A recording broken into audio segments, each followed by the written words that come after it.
The single most reproduced image in samurai pop culture, a mounted swordsman striking down at a seated general who blocks the blow with an iron fan, is recorded nowhere except in one military chronicle, written from inside one side's own ranks, more than 50 years after the day it supposedly happened. Right. And historians today still cannot fully agree on who actually won the battle that this famous story comes from. Yeah, so the swordsman was Uesugi Kenshin, lord of Echigo province, and the general blocking him was Takeda Shingen, lord of Kai province. And just as a quick note for clarity, all Japanese names presented today follow the traditional convention of placing the family name first. Exactly. This is Ink and Iron, and this episode is about the fourth Battle of Kawanakajima, fought in 1561, the single most famous duel in samurai history, and the fight over what it actually tells us. So before dissecting the duel itself, we really have to establish the landscape that made such a dramatic story necessary to begin with. During Japan's age of civil war, Kenshin and Shingen fought each other 5 separate times between 1553 and 1564. And these battles took place near Kawanakajima, Which, in plain English, translates to a flat plain in modern Nagano, where the Chikuma and Sai rivers meet. Yes. And they were largely fighting over control of Zenkoji. It's a major, politically and religiously weighty temple situated nearby. Right. I mean, 5 campaigns over a decade with no clear resolution is a deeply unsatisfying historical narrative. It really is. It's sort of like a tied, grueling sports rivalry that just goes on for years without a decisive tiebreaker. Yeah. Which is exactly the kind of unresolved tension that practically begs later storytellers to invent a single dramatic moment of climax. Definitely. And they placed that climax in the 4th battle, which was fought in 1561 at Hachimanhara. Okay. It was by far the bloodiest of the engagements, so this specific day is the focus of the episode. Right. So recounting the traditional legend, Kenshin supposedly broke through the Takeda line alone on horseback and rode directly to Shingen's command post. Right. And he struck at the seated Shingen 3 times with his sword. And Shingen, who was unarmed, blocked the strikes with an iron signaling fan, which was just a standard administrative tool used by generals. Wow. Oh. Okay. Yeah. Then a Takeda retainer rushed in and speared Kenshin's horse, causing it to bolt and saving Shingen. It possesses this cinematic perfection, a blow deflected by a general's administrative tool. Definitely. And it was famously immortalized in prints, like the well-known 18th century one by the artist Tori Kiyomasu. But tracing the roots of that incredibly vivid story reveals a remarkably narrow foundation. It does. The scene comes entirely from the Kōyō Gunkan.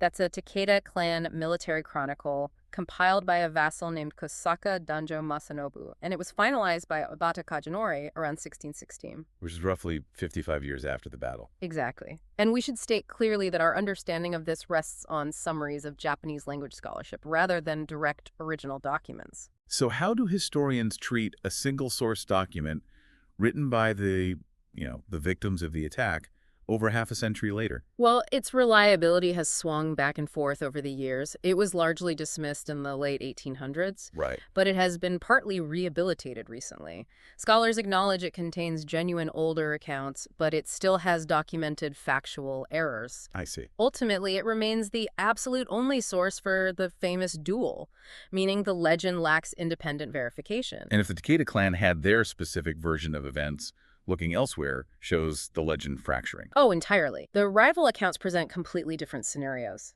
The Hokutsu Taiheki, which is from the Uesugi side, claims both men fought with swords at a totally different location. Oh. And it says Shingen was wounded in the hand. Right. Meanwhile, the Uesugi family's own chronicle strips Kenshin of the glory entirely. Wait, really? Yeah, it credits the strike to a retainer named Arakawa Izunokami.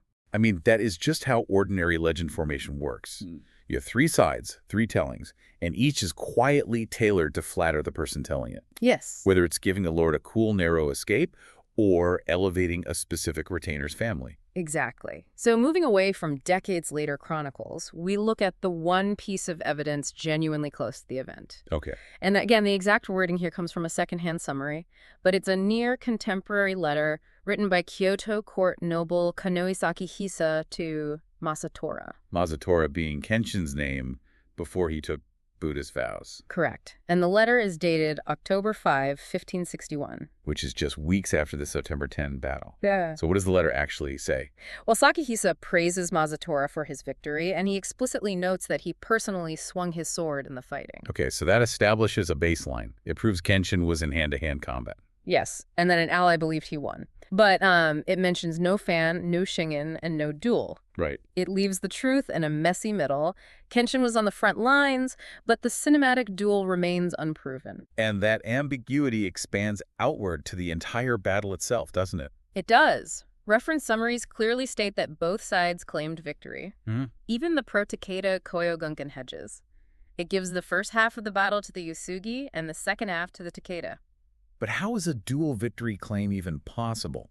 Weren't there documented strategies at play, like the famous Takeda woodpecker tactic credited to Yamamoto Kansuke? Well, historian Shibatsuji Shunroku in 2000 doubted the terrain could even support that tactic. I see. And furthermore, historian Hirayama Yu published a major reassessment of the battle's political context in 2002. Did that settle it? No, it firmly supplies no final verdict on the winner. But it leads us to the unexpected encounter theory. Which is? Heavy fog. The fog may have caused the two armies to blindly stumble into each other. Which makes sense. I mean, a chaotic, foggy collision explains two things perfectly. First, how a general might unexpectedly find himself in close combat. Right, exactly. And second, the wildly conflicting, notoriously high casualty figures, which vary from a fifth to two-thirds of the armies. And none of those figures, they don't trace back to contemporary sources, by the way. Yeah. So there's a second layer to this unreliability. It perfectly mirrors the unreliability of the commander's most famous portrait. Right. The iconic portrait of Takeda Shingen, traditionally credited to Hasegawa Tohaku and housed at the Nagano City Museum, is now doubted by scholars. Why is that? The crest on the robe doesn't match the Takeda families.